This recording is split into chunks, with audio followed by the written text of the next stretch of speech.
issue areas that we've been working on, and we also shared a perspective around action research. And this is the book website.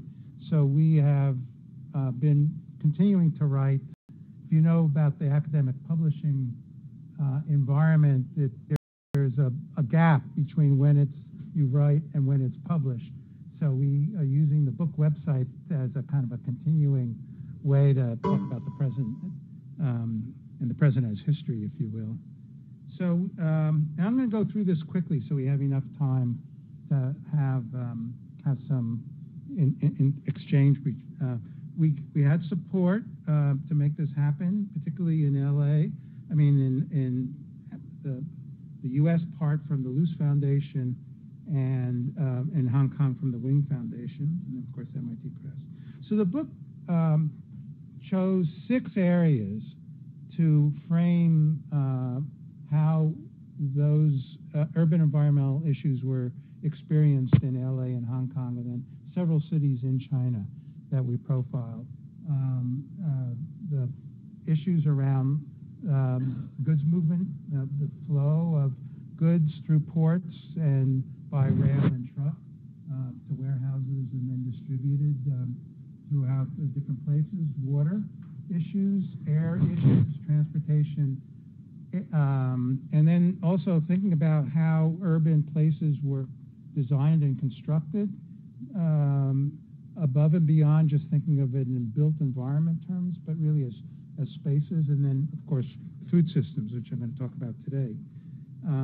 And we did have this framework of the research we did and the material we put together was in the context of thinking about where and how change can develop. So part of the talk will also explore where are the areas for change that could develop. And we call the model, it goes by a number of different names, but we used action research.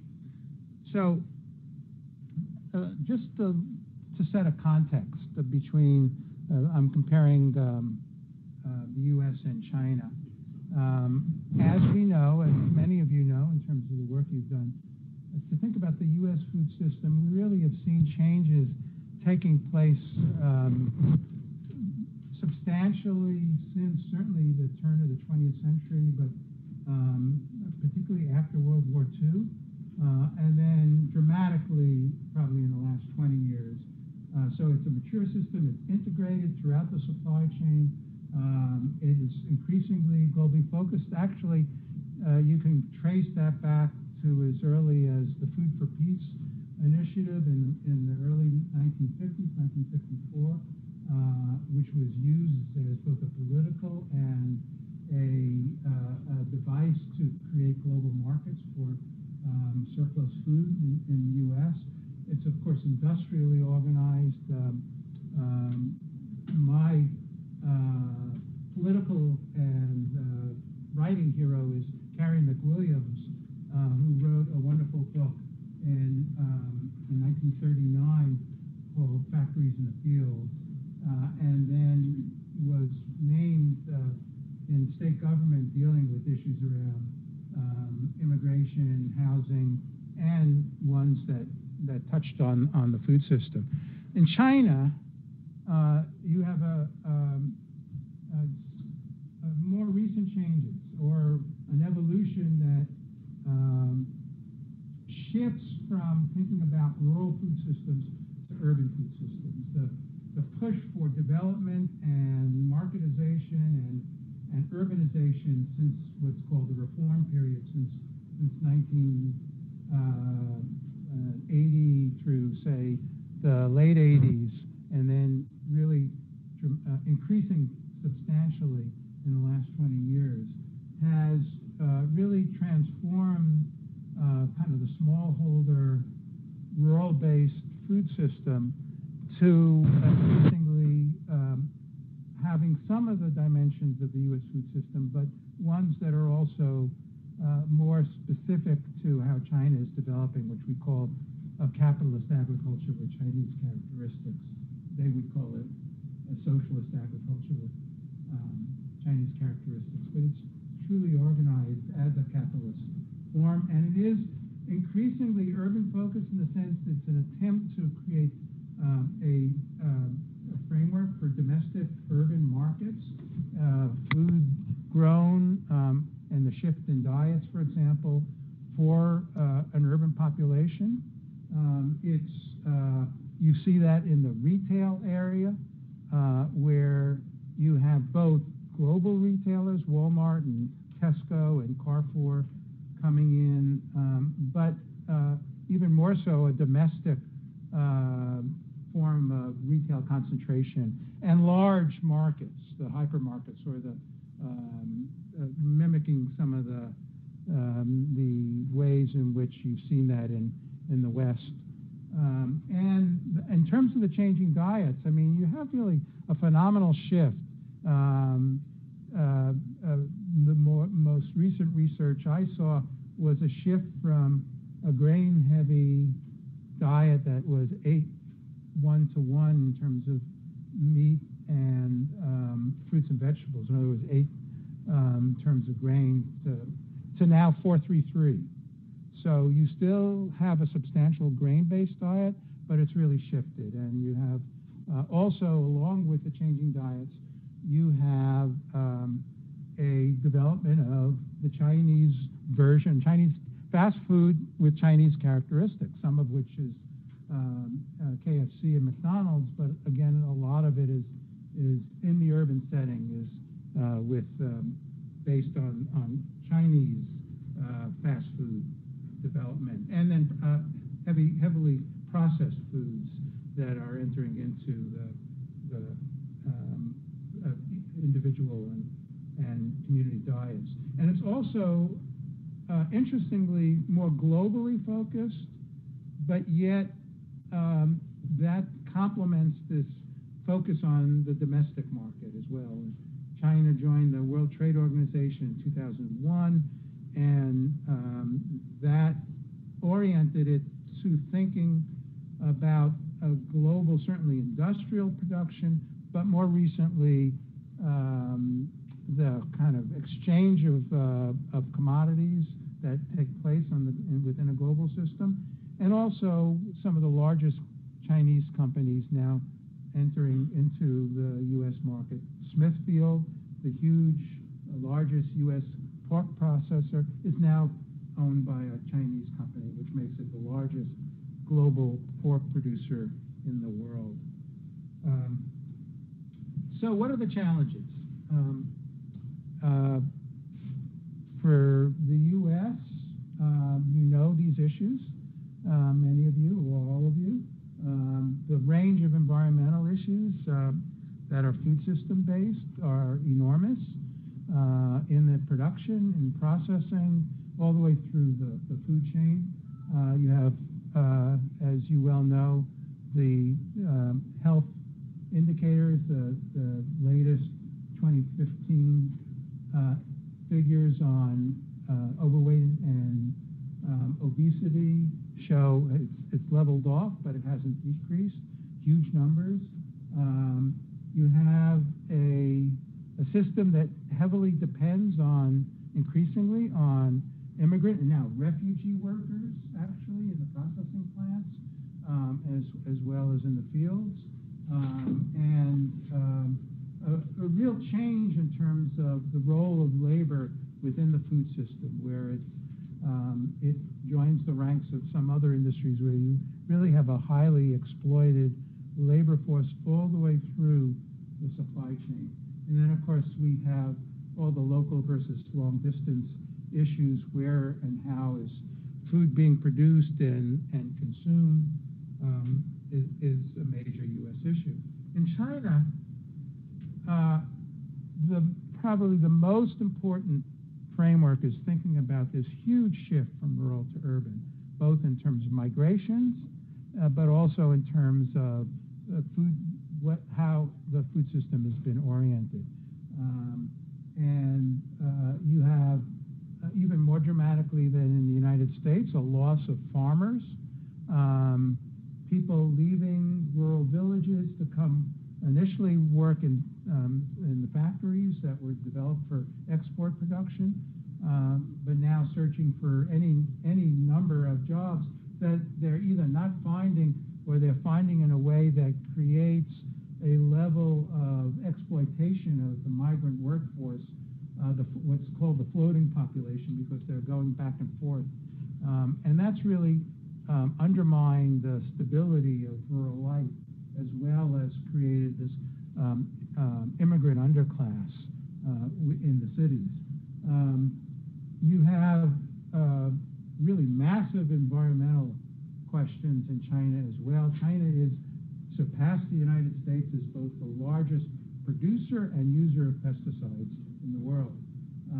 It's also the level of water quality problems is enormous. You have a large percentage, as much as 10 to 15% in certain provinces, whose water is not only unfit to drink, but unfit for agricultural use itself.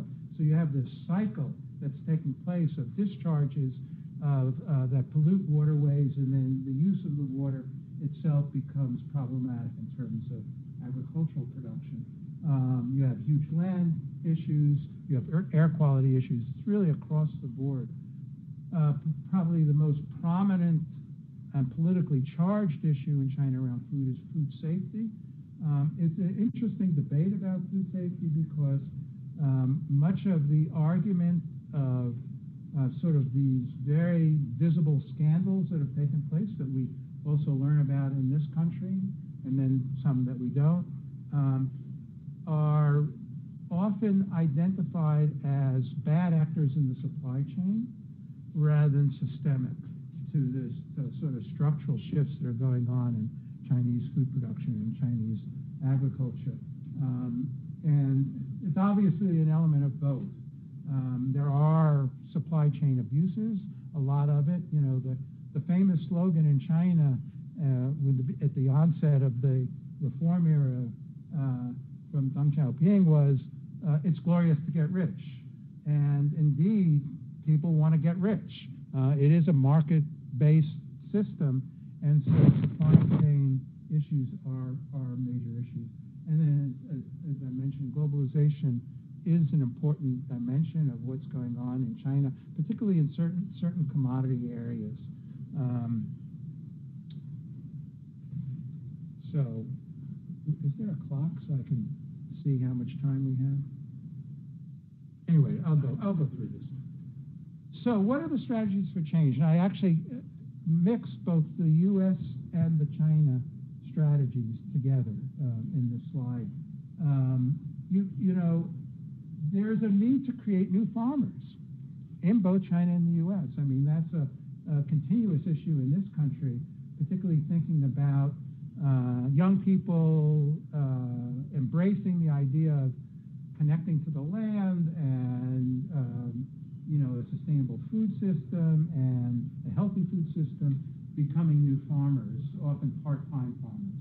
In China, it's how do you reconfigure this urban-rural dynamic that's gone on for 40 years, 35 years, and there are movements, including what's called the rural reconstruction movement, which I'll talk about in a bit. But the idea that one has to really recapture a very rich and deep history of connection to the land that China had over centuries.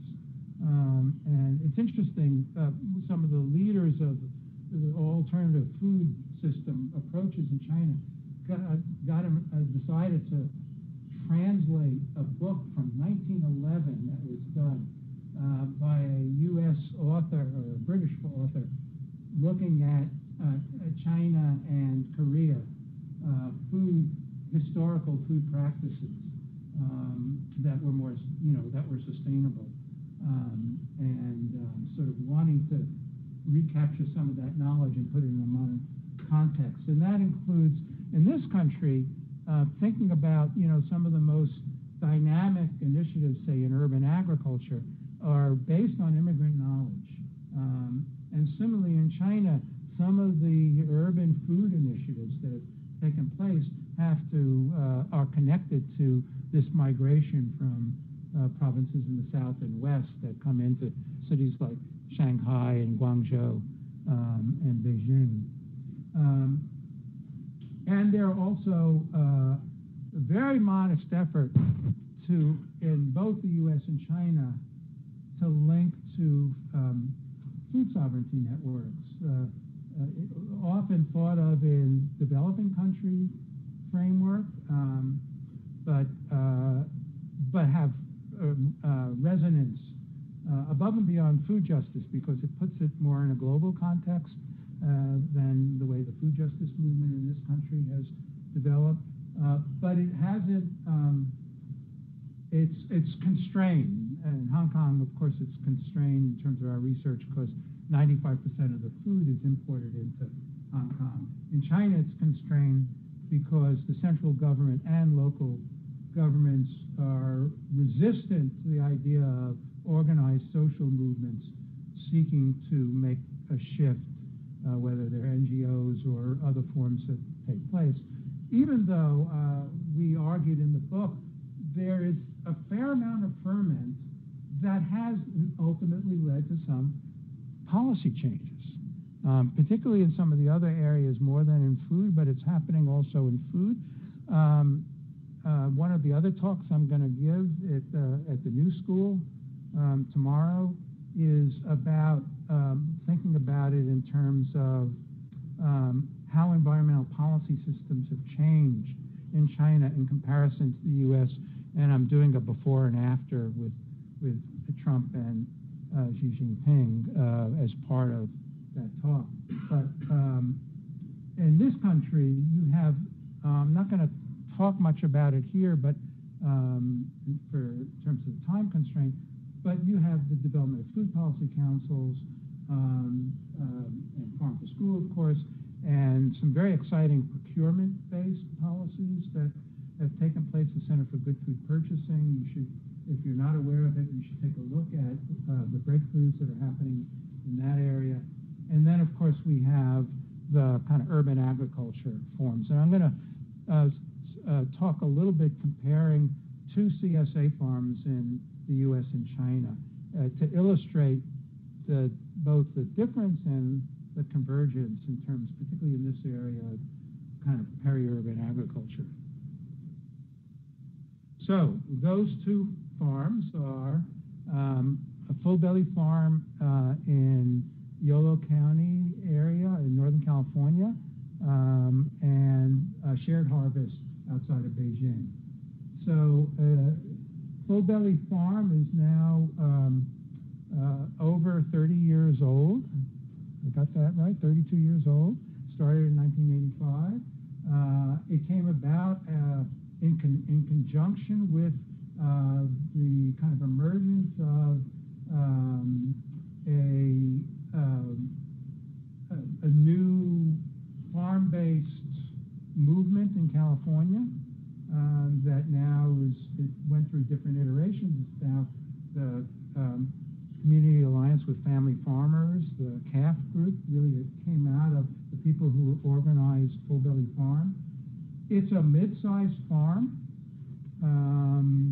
It's a small farm, small to mid-size in the context of US CSA farms, but in terms of US agriculture, but in terms of CSA farms, it's relatively large at 400 acres. It has 1,200 subscribers. Again, it's in a global context. There are farms much larger, or somewhat larger, but in the U.S. context, it's one of the largest. It has 60 employees. A lot of them are immigrant, some undocumented.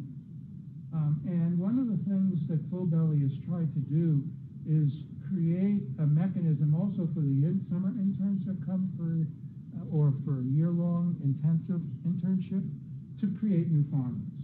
And so they have actually helped facilitate their employees becoming farmers. They are a leader around environmental practices that they've developed on the farm. They were really important in terms of the recent 5-year drought to demonstrate alternative strategies. They're very much part of the sort of agriculture climate networks they help create, and they sell a number of farmers markets, and they particularly look for mechanisms to increase both sales to and even in their subscriber strategies to have low-income participation.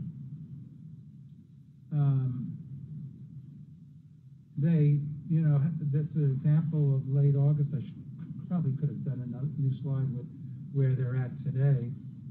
But they create recipes. It's sort of not too dissimilar from other CSAs. Judith Redmond, who's in the blue shirt, or the light blue shirt in the second to my right, or third to my right, was one of the original owners. Actually, several of them are the original owners, and she has been a leading kind of political advocate as well as a farmer in terms of what we call the Good Food Movement. So let me shift to China and to Shared Harvest.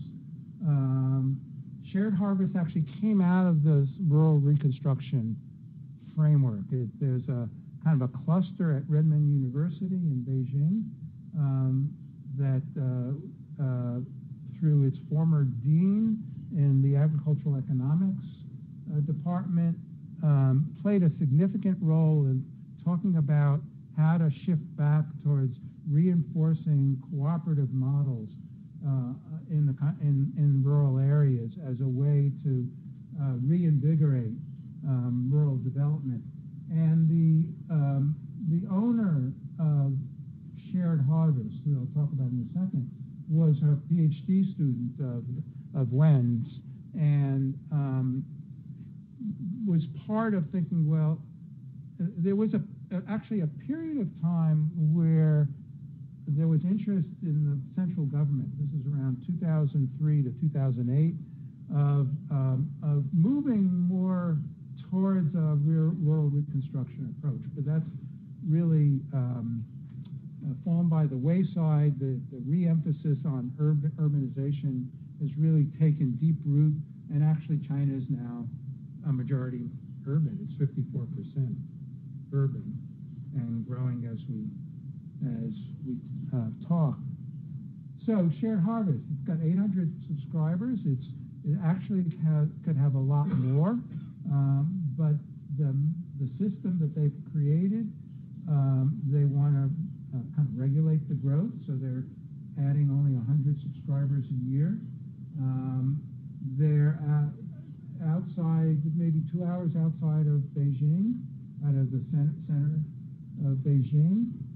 They have now 3 sites and a range of cooperative relationships. They work with a rice farmer in the southwest, and they have an orchard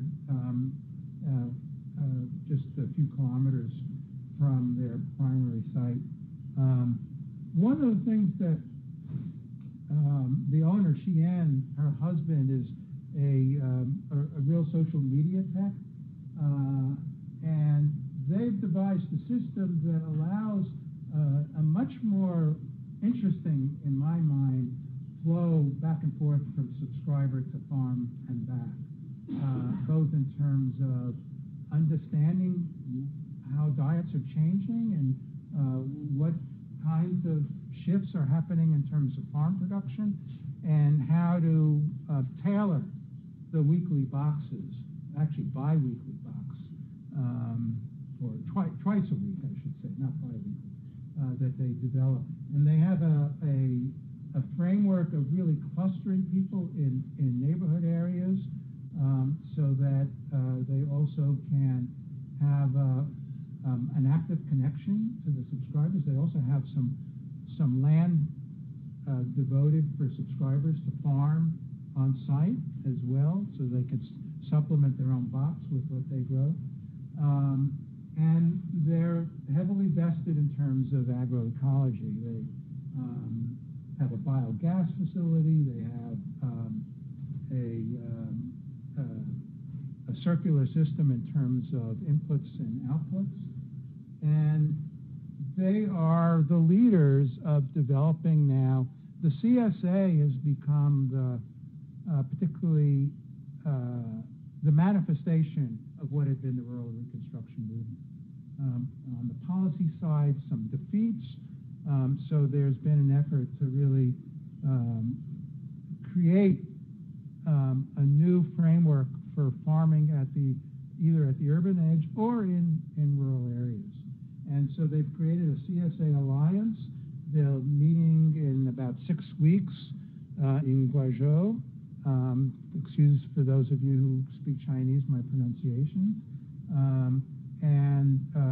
They expect 1,000 participants, most of them CSA farmers, throughout China. And interestingly, on the farm, they have places for people to live and stay. And one side of that, maybe a dozen places, are for researchers and visitors and people. While we were there, we had a delegation from Slow Food International was coming because the big Congress this year was in Chengdu, in China. So they're very, very engaged in building a movement. This is a map of how they cluster the subscriber framework. And this is Xian with her husband. She's what I would characterize as someone who's very quiet and very charismatic at the same time. She's really a very powerful figure. She's influenced some of the deliberations in the central government, as well as working closely with people on the ground to build a movement. So, what are the challenges? And I'll wrap up with that. Both in a U.S. context and in a China context, not just in terms of the two CSAs, of course, but in terms of the emerging food movements and alternative strategies to do food differently. They're really equivalent in a lot of ways. There's the organizing for scale issue that if I had time and talked about the procurement model, that's one of the initiatives that's developed that shows the potential of how you could scale up, but it's still limited. Farm to School is another type of illustration of what could be developing organizing for scale. There are strong equity concerns in China as well. In fact, there are a lot of abuses. The original CSA farm that Xian was associated with, Little Donkey Farm, really shifted its perspective, and that she created shared harvest as a counterpoint. Little Donkey Farm really just uses kind of an employment-based model rather than a cooperative model. But other CSA farms are strictly limited to the wealthiest, the high government officials. They incorporate the kind of huge equity issues in the context of a CSA farm. A lot of the CSA Alliance people are really trying to grapple with that, as in the U.S., where the food movement suffers from, and including the food justice movement, of being seen as middle class and a niche movement. I think there are ways that one is grappling with those issues, but that's a huge, huge concern. There's the urban-rural divide in both countries, more serious in China, but it's a big issue in the U.S. You know, a lot of the farmers being squeezed, for example, are also Trump supporters, because you've sort of had this abandonment of rural and semi-rural places in terms of not just U.S. policy and sort of political discourse, but even in social movement terms. But you do have expanding food consciousness. In both places, food safety, as I said, in China is a huge issue, and it's leading towards a different kind of, it has the potential, I should say, leading to a different kind of framework. And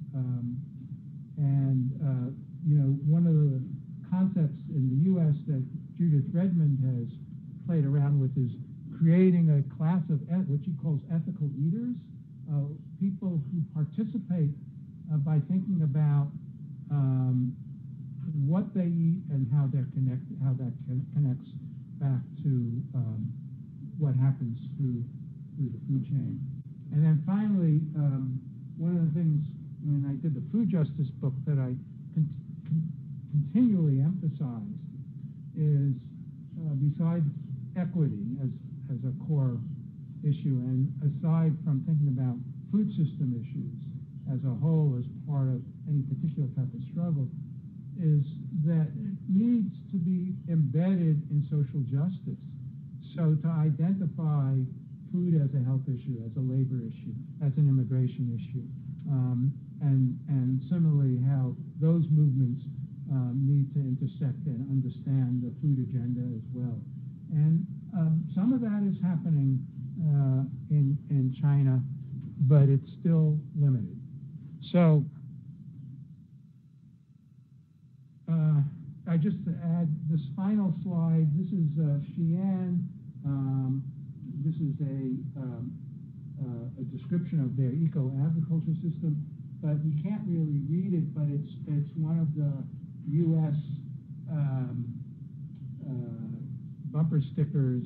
I think it says "Eat, know your farmer." No, I forget. They had a couple of them that are up there, and Xi'an herself embraced the idea of dealing with food. She came to after she got her PhD. She decided to take 6 months in the U.S. and worked on a CSA farm in Minnesota, and it inspired her about why am I not doing this?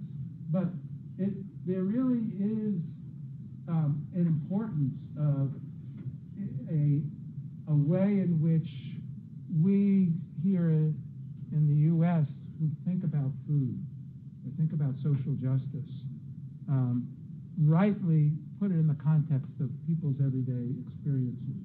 And what is local is really putting that in a context of people's everyday experiences, but needing to think and act in a global context as well, and building movements that make those kinds of connections. And I'll end there.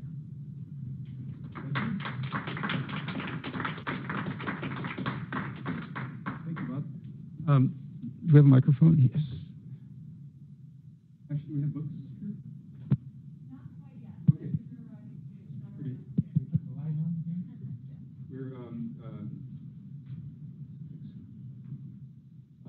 We're going to have books available from Sisters Uptown, a local bookstore. I think on the website it says the only African-American owned bookstore in Manhattan. And so welcome to the School of Public Health. And as soon as we're able to, we'll make those available to you. Thank you very much, Bob. And we'd like to take 2 or 3 questions at a time, and then maybe discuss. That's a good idea. First one. Thanks a lot. That was brilliant. Like the intersection of technology and its compounding effects on the community and grassroots and policy. Put your microphone next to your lips, please. Sorry, I didn't notice that I had it. Where do you see technology? It's not on. Question is,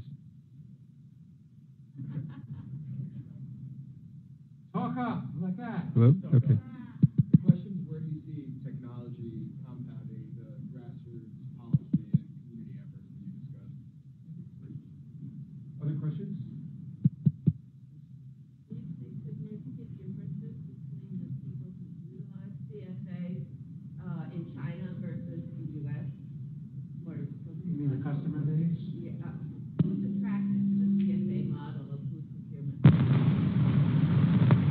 Let me walk these down. Thanks. And Jen? Okay, this one fits right in, I think.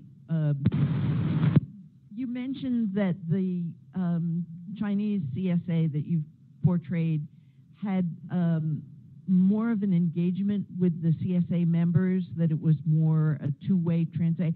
Could you tell us more about how they accomplished that and what guides that? Actually, it ties to the first because, I mean, I was actually quite amazed in China of the role of social media and technology in terms of, like, one of the other things I talk about in some of our talks is the dockless shared bikes that has swept China in just a year, and that's heavily based on kind of the widespread use, at least in an urban context, of technology, and that's what they do in terms of the CSA. So I'm piggybacking two answers there, and they want a feedback loop, but going both ways. So they educate the subscribers about what's going on in terms of the growing strategies, what's working, what's not.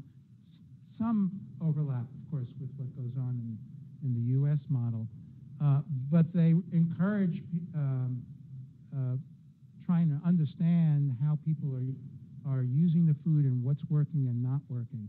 So they have an ability to document literally week by week what they're getting in terms of feedback and what they need to grow, and what the customers, the subscribers, can then think about in terms of everything from food preparation to their own interest if they have a plot. And so, you know, got to increase the tomatoes. That's a high profile item, or and then also trying to get a sense of the importance of certain things that they're growing for the subscribers to incorporate that as part of what they think about with food. And I thought it was, I think there are elements in the US CSA model of some of that, but it was, I thought, quite developed. And you have a lot more interaction as a consequence. Subscribers are continually coming through and being part of the kind of farm community, I think much more than, say, harvest season interaction that you have in the US CSA model. In terms of the difference on the subscribers, that question, you still have a lot that's driven in terms of food safety, of people wanting to participate. Also, there's a lot of interest in organic as a surrogate for safe food. It's not entirely accurate, but and the Chinese government has recognized that. The problem with organic, its certification, they have a kind of a three-tier certification process, is expense. Again, not too dissimilar from the U.S. It has been largely an urban population in the China CSA world, but they're setting up new CSA farms as the CSA alliance has expanded in rural areas and sort of tying it into kind of the rural cooperative notion of shared food. How that will develop, it's early. The CSA movement in China is 5 to 10 years old. The first farms were started around 2008, but really it's developed for the last 4 or 5 years, and it's growing. So it'll be interesting to see how it might be too early to say, is it just going to be an urban middle class customer base, or is it going to diversify, particularly as they focus on rural areas? 54% of the population is now urban, but 46% is still rural. And some of the food activists that we met are very interested in people returning. The work is highly exploitive in the urban areas. Particularly women are starting to come back. They might not want to work on the farm, but they might, for a number of reasons, but they might be interested in developing a kind of more integrated cooperative model that includes employment possibilities, and the farm could then become a is there going to be a kind of rural revival?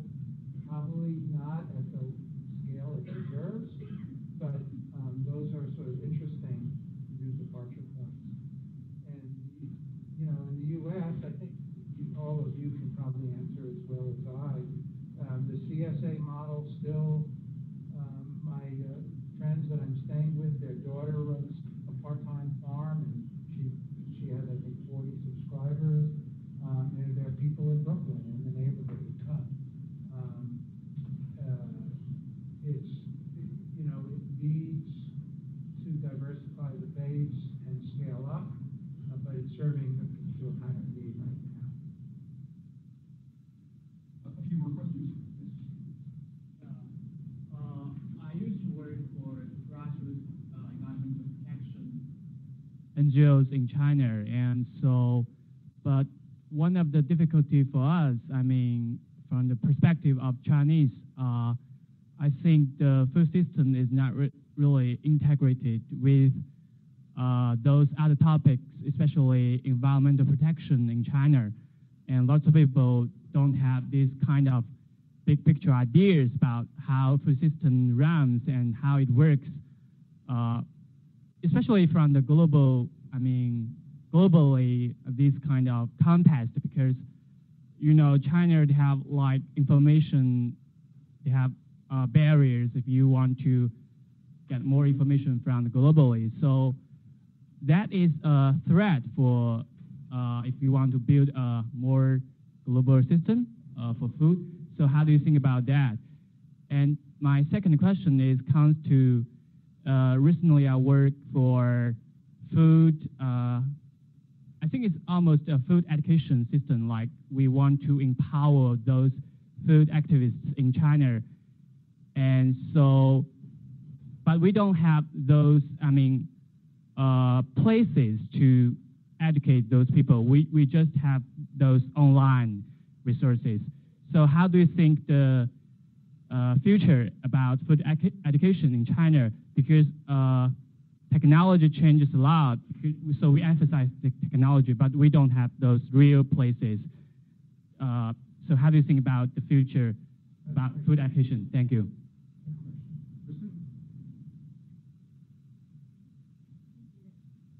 Hello. Thank you very much. My question is about environmental policy, actually. I'm wondering what, particularly in China, with which I'm much less familiar, what initiatives, if any, are moving forward to address some of the environmental challenges that you mentioned at the beginning of your talk from a policy perspective, whether those are government-led or civil society-led. Okay, good. So actually, 90 complimentary questions. I defer to my colleague, and then we'll take it.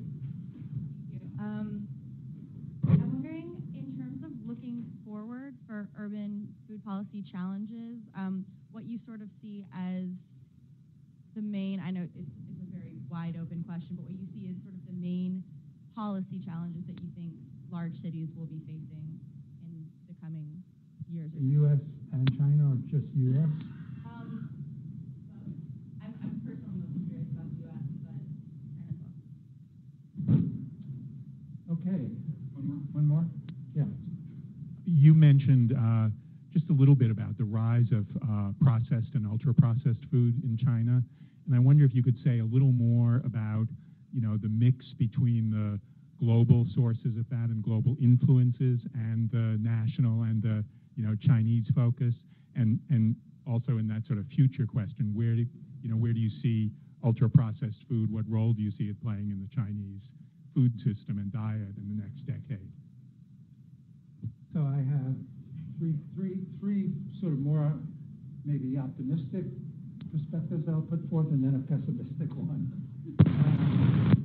So let me summarize. Microphone.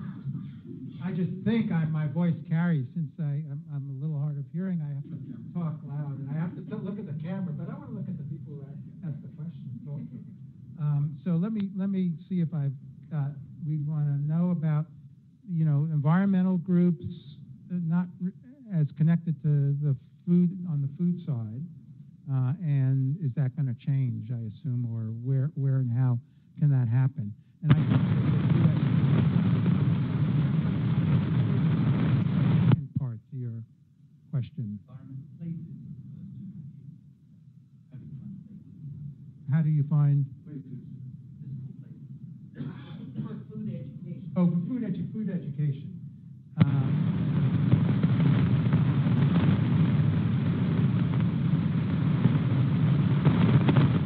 Is it happening? Third question is, where does the urban food movement go?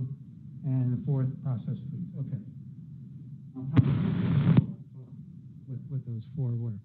So I think that is a, environmental movements, which you can answer far better than I, in China are constrained in a number of ways in terms of formal organization, one of which you mentioned, the connection on their global counterparts, or global counterparts coming into China. A lot of the environmental issues are dealt with as what we've seen in a kind of a siloed manner. So you have a focus on water, you have a focus on wilderness protection, you have focus on air quality, and food is a latecomer to that, even though there are all these powerful environmental questions around food production. I think that will change insofar as, again, as the discussion around food safety continues and health emerges, which is now becoming a major concern. That's diet-based. There's a diet-based understanding about the health issues. And as you see, like groups like the CSA Alliance, which has an environmental agenda at its core, I think you're going to see some more intersection. And you can look at, some of the interests of how these issues gain public attention. Now, the food education, there's a group in Shanghai that that co-sponsored one of the talks called JUCCE, JUICE, which is a food education, food advocacy network, and they're tied to Tongji University and amongst other places in Shanghai. And their argument is that both the framework around food safety and health is the venue to really expand and develop an interest in food education. But particularly, they're focused on K-12. And you don't really have a food studies nexus in the university, but I think that will develop as the interest in the issues grow. I mean, we really didn't have a food studies nexus in the U.S. until, last 5 years, maybe? And that was really precipitated by emerging food movements here in this country that helped develop that. In terms of environmental policy, anticipating my new school talk, China in the last 3 years maybe has really stepped forward with a pretty aggressive central government national policy framework around certain core environmental issues. And they built up both their infrastructure and the policy side on things like transportation, and moving towards zero emission vehicles, and but then in terms of air and water especially, putting some pretty far-reaching policies. The challenge has been its implementation. And the implementation is not just because you have a lot of corruption and ties between provincial governments and industry, but the development model itself serves as a barrier for really putting into play. I mean, maybe you can start scaling down coal use, really important that happen from an air and energy and climate perspective, but the framework around urbanization and development, the type of development that is embedded in what some Chinese scholars call developmentalism, and then combined with sort of the kind of the marketization of systems, creates barriers, as it does in this country. I mean, it's not the same types of forces, but there's some overlap. And so you have system barriers for implementation as well as particular implementation problems in terms of how it works itself out at the local level. But there's both, there is pressure from below around environmental questions. There's not a Sierra Club or, national environmental organizations that operate at that level that they do in the U.S., but the level of concern and protest and anger is palpable. And then there are global reasons why China wants to be seen as the leader around the environment. And the best thing that happened to beefing up environmental protection is Donald Trump's election, because it is supplanting the U.S. as the prime leader around making shift on climate change, as an example. So it's an interesting period we're in right now from every context. In terms of the urban food movement, I'm going to leave it to Nevin and Nick to answer that question, since it's programs like the one here are really important to create a framework for thinking about where and how the urban food movement can develop, but the connection between food and health is central to that. But I think it also is, one of the most interesting, I think, breakthroughs I've seen with the urban food movement, I just mentioned it in passing, was the Center for Good Food Purchasing, and here's why. This came out of LA, out of the LA Food Policy Council. It had a working group on procurement. We had some interest with the Los Angeles Unified School District about changing its procurement approach and changing its menu. And out of that came this working group that began to think about, well, how do we do it? Is it local purchasing, or is it, do we want nutrition at the centerpiece of a purchasing program? But what about environment? Shouldn't we have environmental criteria? And the animal welfare people wanted to enter in. And then, of course, the Food Policy Council had a pretty strong labor contingent.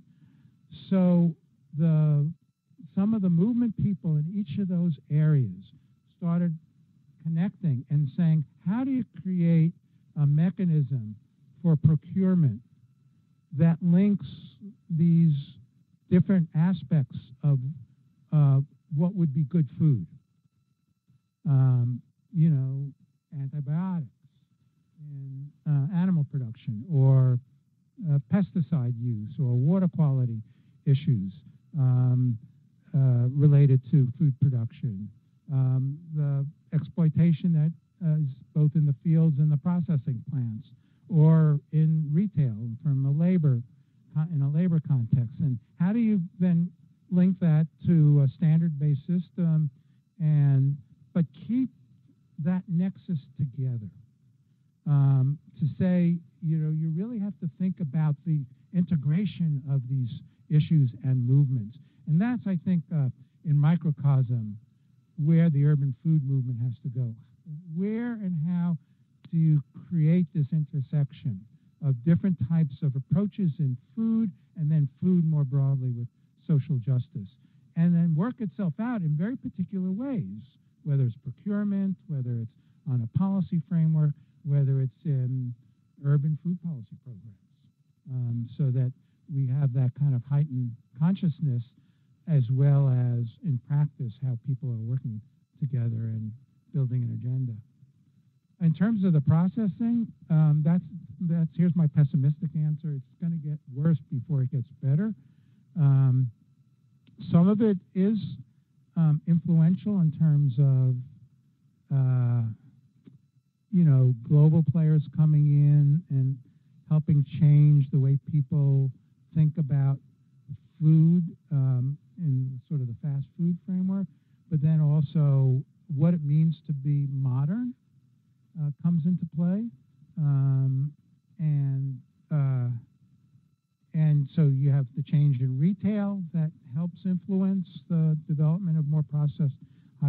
processed foods, and the numbers are bad. Both the amount of processed food that's being incorporated into the food system, into how food is consumed and where, but also you're seeing pretty striking evidence in terms of health outcomes. I mean, diabetes was a relatively non-existent before the reform period. And even up to through the 80s and 90s, it's not like the US, but it's high, it's 11%. And one of the, I'm diverting, but one of the little anecdotes we told in the book was as these numbers were increasing, one of the advisors to the global pharmaceutical industry said, what a wonderful opportunity to enter the Chinese market. These trends are going to be expanding. So there needs to be, I mean, I guess it ties to the food education question. There needs to be a shift in not just we want safe food or even organic food, and how do we think about, you don't want an 811 grain-based diet, but what is when you do the shift to other sources, particularly fruits and vegetables, how can you do it in a way that is not tied to these kinds of trends that are fast food based and high salt content, high sugar and fat content issues that we experience here in the highly processed foods. And I don't know if you have the level of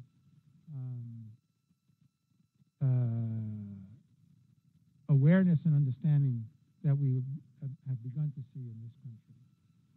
So that's a major issue for the future.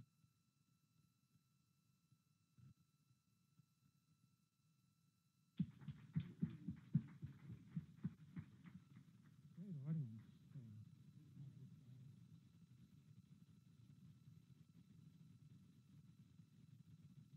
What the bookstore.